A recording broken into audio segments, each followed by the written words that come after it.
But first, another science story. This one looking at promising new research in the treatment of spinal cord injuries and other causes of paralysis. Jeffrey Brown has that.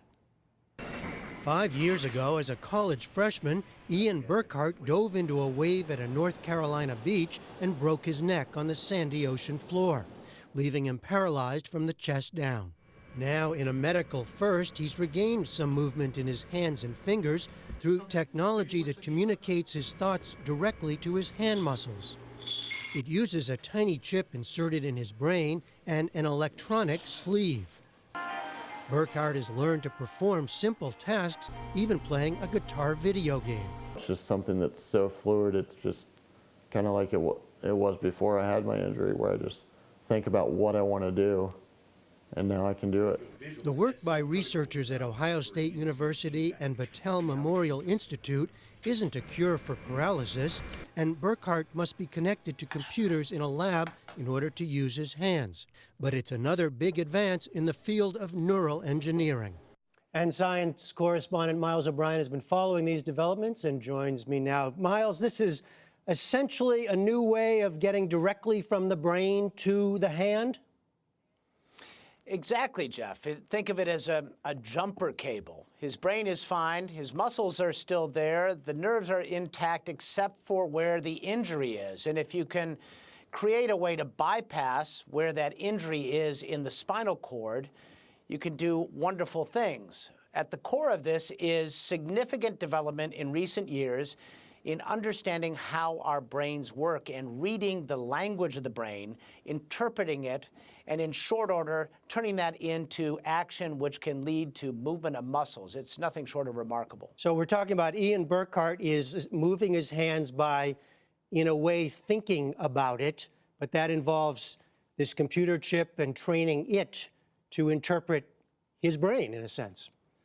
Yeah, it's not unlike training voice recognition, where many of us are familiar with that. What they do is using advanced MRI equipment, they have him think about moving what is missing, or in his case, what he's unable to move because it's paralyzed, and it lights up certain parts of the brain. You teach the computer to understand those patterns, artificial intelligence, pattern recognition, and eventually it understands what the brain is telling it to do and can fire electrodes, which will in turn move his muscles. And through this electronic sleeve, right? Explain a little bit more how it moves, how it works. Well, so they've got the sensors embedded in his brain. Wires come out of his head through a computer, out of the computer another set of wires to this sleeve, which is attached to his paralyzed hand. The sleeve has electrodes in it which engage the muscles themselves and fire the muscles. They wanted to do it in a non-invasive way. Already they were putting this chip in his brain, and so they wanted to minimize the invasiveness of this as they performed this experiment. Ultimately, as we look toward making this a practical solution for those who are paralyzed and giving them more movement, you would want to get into a situation where everything is embedded and through wireless control, potentially embedded electrodes in the muscles themselves would control the movement. Yeah, because right now it can only be done in a lab, right, with him wired up. Exactly. And, you know, what he's doing is pushing technology forward. He's a remarkable young man, and this is something that doesn't really affect his quality of life on a day-to-day basis, but it will affect others down the road. So a big step. How hard is it to get to that further goal, and how big a step would this be, do you think? Not insignificant. A couple of big things. First of all, there's a bandwidth issue. His brain is generating about 1 gigabyte of data every 3 minutes. And so you've got a lot of data that you have to handle wirelessly, connecting it from the brain down to the limb that you want to see move. And the other thing is the body correctly identifies these implants as foreign objects and attacks them. And so over time, what we've discovered in previous experiments with people who've had similar implants, they lose their efficacy because the body goes after them. All right, Miles, I want to switch gears. I want to ask you about another thing that broke this afternoon that you've been covering for us. It's Zika.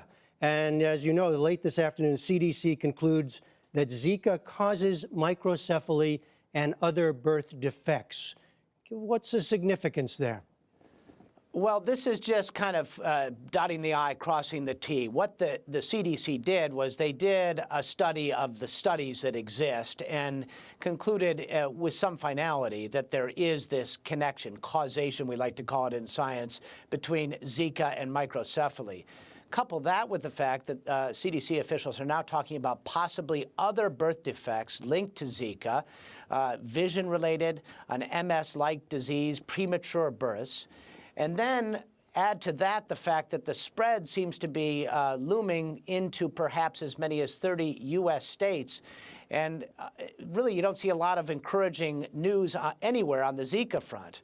And the administration, the CDC, is asking Congress for some emergency funding to try to nip this thing in the bud, and now would be the time to do that. Yeah, clearly some new urgency here and clearly some attempts to get funding, which would do what exactly? Do you know?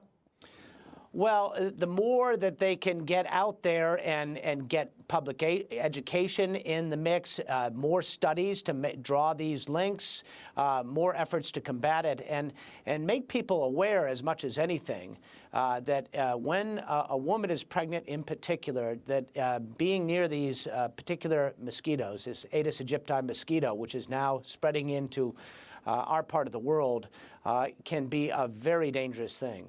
All right, science correspondent Miles O'Brien, thanks so much. You're welcome, Jeff.